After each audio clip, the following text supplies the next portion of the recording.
The restaurant's lights shimmered softly against the glass windows, reflecting the gentle drizzle outside. Sergeant Emily Hayes sat alone at the small table near the window, staring at the empty seat across from her. She tried to smile, but the ache in her chest wouldn't let her. She had faced firefights, loneliness in faraway bases, and endless nights of duty, but somehow, waiting for a blind date who never showed up hurt in a way none of that ever did. The waiter came by again, his sympathetic smile making her cheeks burn with embarrassment. "Still waiting, ma'am?" he asked softly. Emily nodded, though her heart had already sunk. "Maybe he got caught up," she said, forcing a light laugh.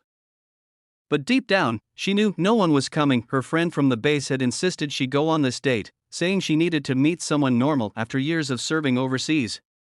Emily wasn't sure she remembered what normal felt like. She glanced at the clock. 8:07 p.m. 2 hours late. That was enough. She picked up her purse, fighting back tears. The man's name was Daniel. A single dad, apparently kind, respectful, and patient. He lost his wife in an accident, her friend had said.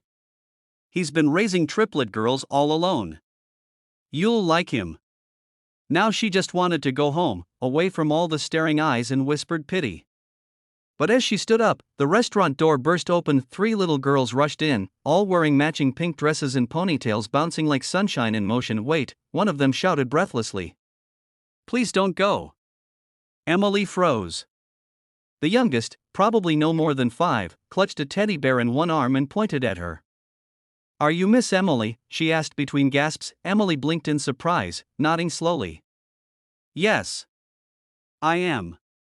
The middle girl grinned widely, revealing a missing tooth.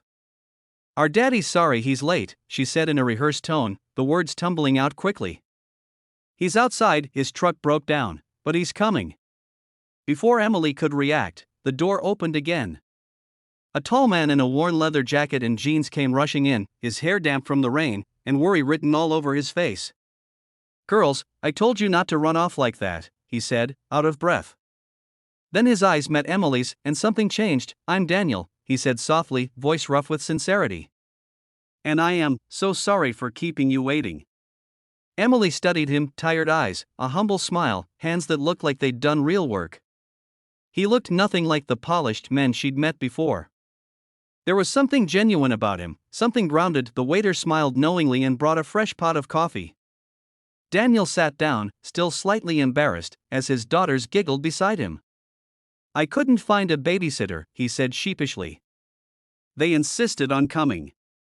Said they wanted to meet the soldier lady who made Daddy smile again." Emily's heart melted right there. The girls sat at a nearby table with coloring books, occasionally peeking over and giggling.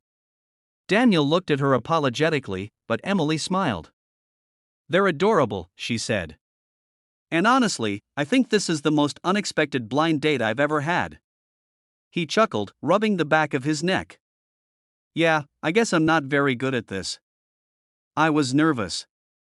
As the evening went on, the two talked about deployment, about parenting, about sleepless nights and lost dreams. Emily shared stories of comrades who never came home, of courage and regret. Daniel spoke of his wife, how she'd passed away giving birth to their triplets, how he'd promised her he'd raise them with love and laughter no matter what. Something deep and tender formed between them, not romance right away, but understanding.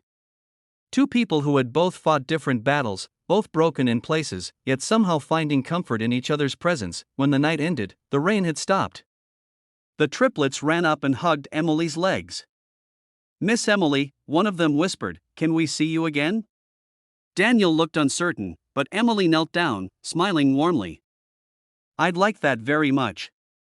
Over the next few weeks, they met again, sometimes for coffee, sometimes at the park. The girls adored her, calling her Soldier Lady.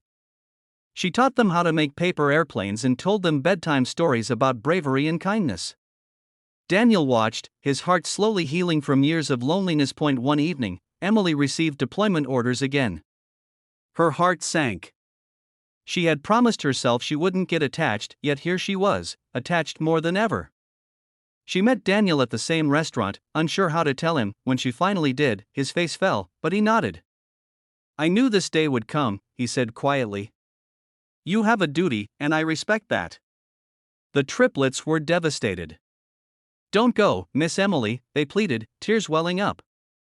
Emily hugged them tightly, her own tears spilling. "I'll come back," she whispered. "That's a soldier's promise." Months passed. Letters came. The girl sent her drawings of hearts and stick figures with a big "soldier lady come home" written across. When Emily finally returned, tired but safe, she didn't expect anyone to be waiting. But at the airport gate stood Daniel and his 3 girls, holding a giant banner that read, "Welcome home, our hero." Daniel stepped forward, eyes glistening. "You kept your promise," he said softly. Emily smiled through tears. "And you kept faith." He reached for her hand, not as a blind date anymore, but as someone who had seen her soul and chosen to stay. The girls cheered, hugging both of them as travelers clapped nearby. That night, under the soft glow of city lights, Emily finally realized something. Sometimes love doesn't come when everything is perfect, it comes when 2 broken worlds decide to heal each other, and for the first time in years, Emily whispered, "I'm home." Sparkles like this story? Don't forget to hit red heart like, comment your favorite moment, and subscribe for more emotional true life stories that will touch your heart, because somewhere out there, someone just like Emily or Daniel needs this story tonight.